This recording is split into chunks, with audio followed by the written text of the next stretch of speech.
بسم الله الرحمن الرحيم. السلام عليكم ورحمة الله وبركاته. نحمده ونصلي على رسوله الكريم. أما بعد فأعوذ بالله من الشيطان الرجيم. بسم الله الرحمن الرحيم. ولله الأسماء الحسنى فادعوه بها. صدق الله المولانا العظيم. সম্মানিত বন্ধুগণ, তো আপনারা সকলেই কেমন আছেন? আশা করি আল্লাহ সুবহানাহু ওয়া তাআলার রহমতে সকলেই ভালো আছেন। আমিও আল্লাহ সুবহানাহু ওয়া তাআলার রহমতে খুবই ভালো আছি, আলহামদুলিল্লাহ। সম্মানিত বন্ধুগণ, আজকে আপনাদের মাঝে একটি আমল নিয়ে আসলাম।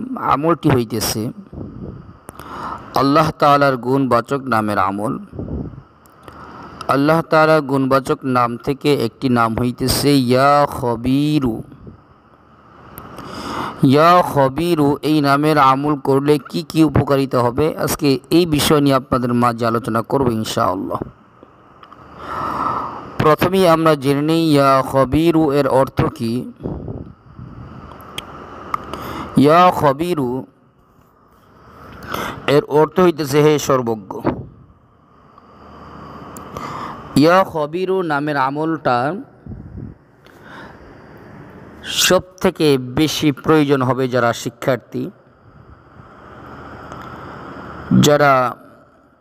শিক্ষার্থী, তো এরা যেন পরীক্ষায় ভালো নাম্বার পেতে পারে।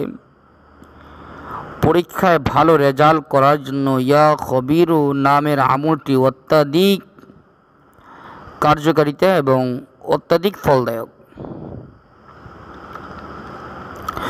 যে ব্যক্তি পরীক্ষা দেওয়ার পূর্বে প্রথমে কয়েকবার ইস্তেগফার ও দুরূদ শরীফ পাঠ করবে, এরপরে যেদিন পরীক্ষা দিবেন ওদিন ফজরের নামাজের পরে কয়েকবার ইস্তেগফার ও দুরূদ শরীফ পাঠ করে 1001 বার ইয়া খবীরু আল্লাহ পাকের এই নামটি পাঠ করে আবারও কয়েকবার ইস্তেগফার ও দুরূদ শরীফ পাঠ করে আল্লাহ পাকের নিকট দোয়া করবেন। এবং যখন আপনি পরীক্ষা দেওয়া শুরু করবেন, পরীক্ষা দেওয়ার পূর্বে প্রথমে কয়েকবার ইস্তেগফার ও দুরূদ শরীফ পড়ে ইয়া খবীরু আল্লাহ পাকের এই নামটি 21 বার পাঠ করে পরীক্ষা দেওয়া শুরু করবেন। ইনশাআল্লাহ আপনি যা লেখাপড়া করছেন, যা পরীক্ষার জন্য প্রস্তুতি নিয়েছেন, তো সব পড়াগুলো মনে পড়ে যাবে ইনশাআল্লাহ। ভালো পরীক্ষা দিতে পারবেন, সুন্দরভাবে পরীক্ষা দিতে পারবেন। আর সুন্দরভাবে পরীক্ষা দিতে পারলেই তো ভালো রেজাল্ট করবেন।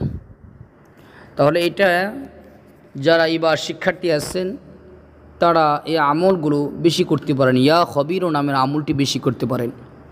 যেদিন পরীক্ষা ওই দিন সকালে ফজরের পরে কয়েকবার ইস্তেগফার ও দুরূদ শরীফ পড়ে 1001 বার ইয়া খবীরু পাঠ করবেন, আবারও কয়েকবার ইস্তেগফার ও দুরূদ শরীফ পাঠ করে আল্লাহ পাকের নিকট দোয়া করবেন। আর পরীক্ষা দেওয়ার পূর্বে 21 বার পাঠ করবেন। 2 নম্বর, যারা সবসময় ইয়া খবীরু আল্লাহ পাকের এই নামটি পাঠ করবেন তাদের খারাপ স্বভাবগুলো দূর হয়ে যাবে, দুশ্চিন্তা দূর হয়ে যাবে। আল্লাহ তাআলা তাদেরকে গোপনীয় ইলম দান করবেন, যেটাকে আমরা মারিফত বলে থাকি। শরীয়তের ইলম তো আল্লাহ তাআলা দান করবেই, আল্লাহ তাআলা গোপন ইলম মারিফতের ইলমও তাকে দান করবে যারা ইয়া খবীরু আল্লাহ পাকের এই নামটি বেশি বেশি পাঠ করবে। আল্লাহ তাআলা আমাদের সকলকেই এই আমলটি করার তৌফিক দান করুন, আমিন। আসসালামু আলাইকুম ওয়া রাহমাতুল্লাহি ওয়া বারাকাতুহু।